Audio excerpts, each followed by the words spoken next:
The task given to me was to talk about chronic kidney disease, 2 decades of progress and challenges for the future. And as mentioned by Professor Gupta, that ERAEDT is a very important meeting, and a lot of the plenary sessions done over there are of immense interest to all of us in our country.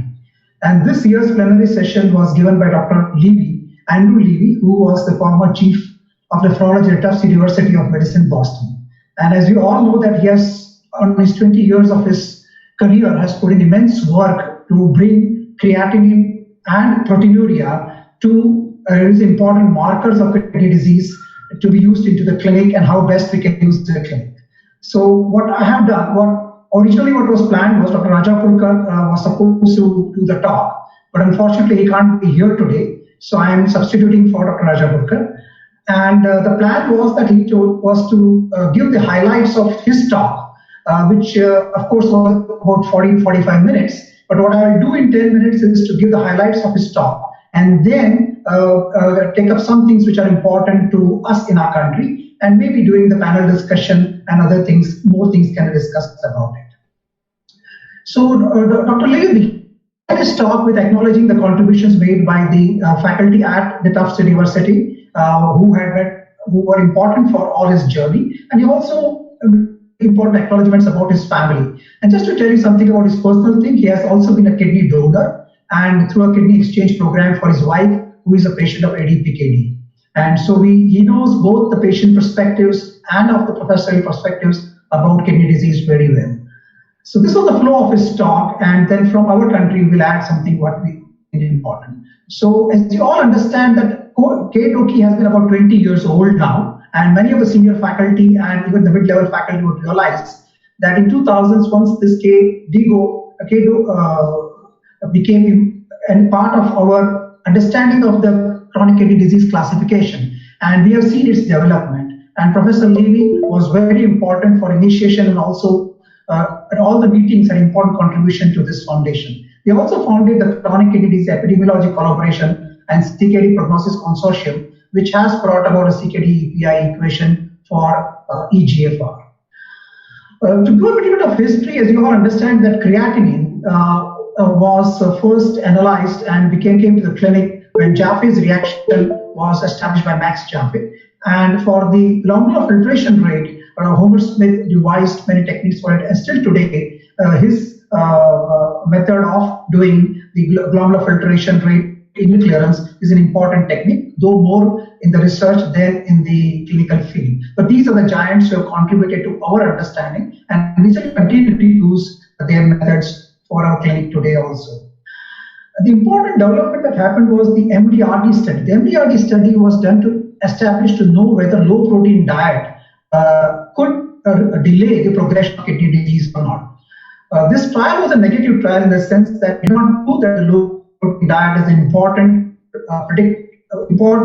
method to lower the rate of progression of GFR. However, important thing was that this trial was very well done, and a secondary output of this trial was an important MDRD equation was developed based on the data available from this time. And as we all know, that this MDRD equation actually made us convert the creatinine into an eGFR very easily and has been extensively used in the clinical practice.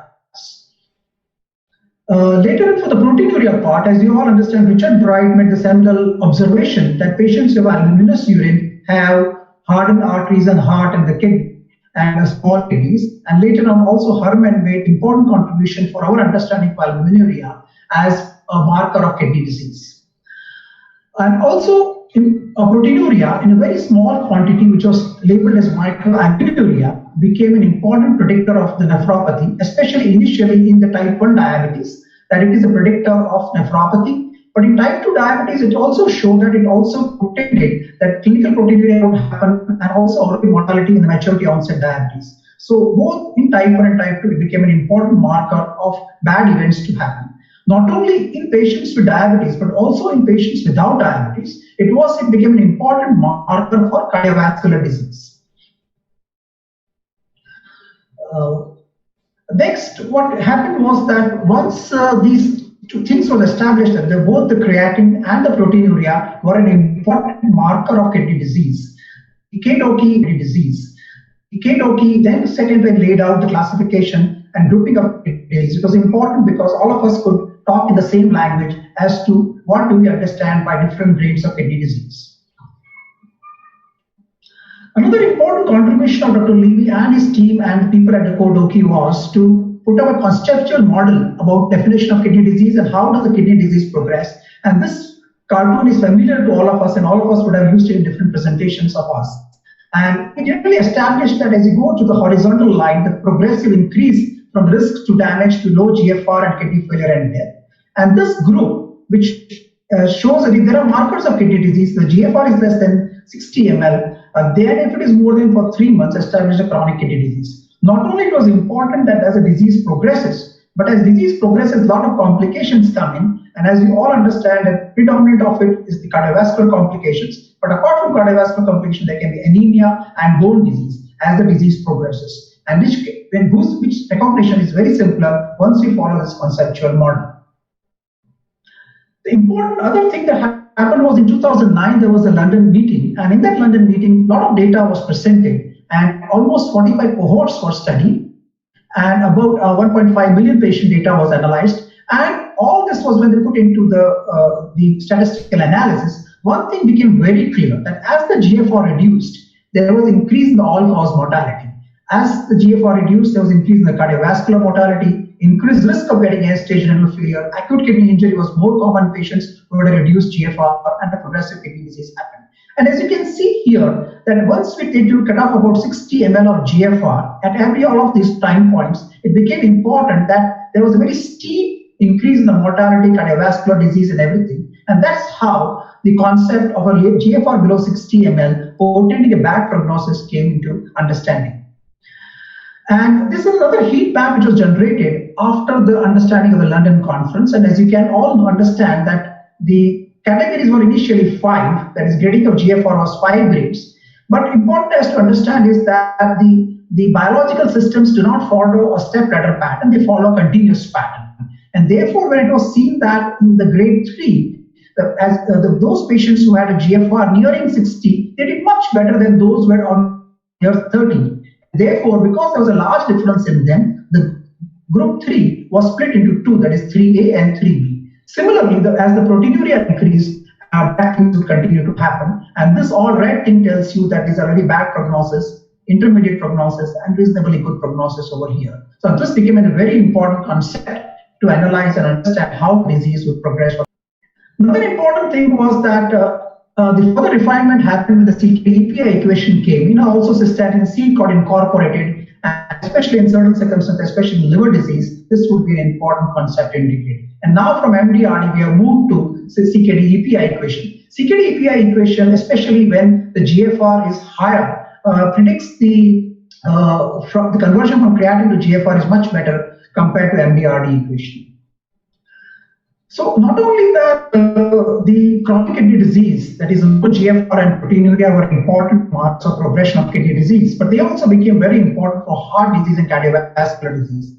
It was very well understood in the very beginning. If you can see here, the Scribner's paper, which showed that patients who had were on maintenance dialysis, even young patients, had very accelerated atherosclerosis. And this paper by Mark Sarnak, as you would all recall, numerous times it has been shown that in dialysis population, the risk of getting a cardiovascular disease is much higher. A 30-year-old gentleman may have as much risk as a 70-year-old normal person. And this became very important. And not only in patients on dialysis, but even patients with reduced GFR, there was increased cardiovascular risk.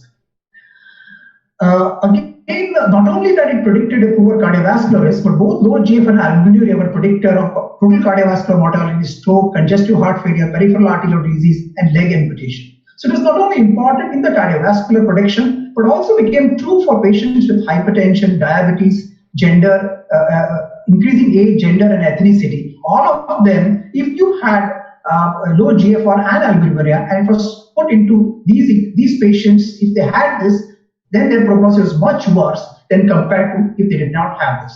So both low GFR and albuminuria were important predictors of bad outcomes in every type of, or across a large spectrum of diseases. But these papers were not without controversies because the equation which the CKD EPI equation, the MDRD equation, many of them were not age adapted. And Professor Glashock and many others felt that a GFR usually reduces as the age advances, and therefore we must have an age adaptation of these equations. But Dr. Levy felt that this is not really necessary because as the age advances, the GFR reduces and it becomes an important part of the risk factor also. So, but this controversy still continues, and I think at both end of the spectrum, both have very strong points to it, and maybe during discussion we can take it further as to what is relevant to us. It also became important that both proteinuria and low GFR were important clinical endpoints for the clinical trials of kidney disease progression. And as you can see here, that once the GFR falls, to doubling of the GFR is taken as an important outcome in the clinical trials. But one must understand it takes about 50%, 57% of reduction in the kidney function for doubling of creatinine to happen, and which can take a very long period of time. So Professor Levy and others believe that we could use about 40% reduction or 30% reduction. That would mean that 1.5 times of the creatinine rise or 1.3 times the creatinine rise as a reasonable endpoint for the interventions. As such, the number of trials in nephrology are very, very limited because of a long time frame that is required. And probably if we reduce the requirement, maybe more trials will come in and more new therapies will be tried out, and the cost also would reduce. They did enough mathematical modeling and also the data from the registries to show that a 40% rise would be a reasonable guide to know whether the therapy is working or not. Similarly, for the proteinuria, though the US FDA does not approve proteinuria as a surrogate endpoint, but there is a lot of thinking going in the West and also in many other parts that a proteinuria reduction should be an important endpoint and should be considered as a success if a therapy reduces proteinuria. And we can have also discussion on this point later on also. Another important thing about both the proteinuria and the albuminuria is that it led up to a lot of predictive equations. There are numerous equations, but just to allude to some of them, that these equations became important not only to predict the outcome of kidney failure, but they also would often help to predict the cardiovascular outcomes, also help to predict what are other complications which are likely. And this became a very important tool in the clinical practice. And I think time has now come to see if we can incorporate it in clinical practice and guide our patients using these equations also. So in short, in brief, what he thought was that the complete holistic evaluation of a kidney patient should have recognition of increased risk of CKD, that is diabetes, hypertension, testing for CKD, detection of CKD using both albuminuria and eGFR, evaluation for the cause, because that is very important. The CGA concept, that is the not only that you find out the grade, but also find out the cause for kidney disease is very important. So evaluation to implement specific therapies because many therapies can alter the cause and they can do. An assessment of GFR and albuminuria for non-specific therapies. And further, they also feel that detection evaluation management should be tailored to patient risk. Because here where there's a lot of feeling that which patient at 60 ml GFR, a young man of 30 will be treated certainly differently from somebody who is a 70-year-old with 60 ml GFR. And I think this is where it is important that when we utilize these markers, we take into consideration the other comorbidities and the age and the gender and many other factors before suggesting to them what would be their future be. So the points of discussion for adaptation of GFR and albumin in our country is that the most important thing that as in society and as a group that we need to emphasize that the creatinine on which we base everything that we do must be of the most standard quality. Many labs in our country are now using high-resolution mass spectrometry, but it is not uniform, and we need to promote this and make this as an important consideration for the lab's recognition unless they are IDMS standardized. The another important problem is that most labs measure protein creatinine ratio, not albumin creatinine ratio. And as you have seen in the presentation, that most of the predictive equations and everything has used albumin as the marker. Though KDIGO did give us the conversion factors that if you see over here, if an albumin excretion is less than 30 ml, it corresponds to about less than 150 ml of a protein excretion. The important thing to realize is that whenever there is a low grade of proteinuria, albumin comprises only 30%.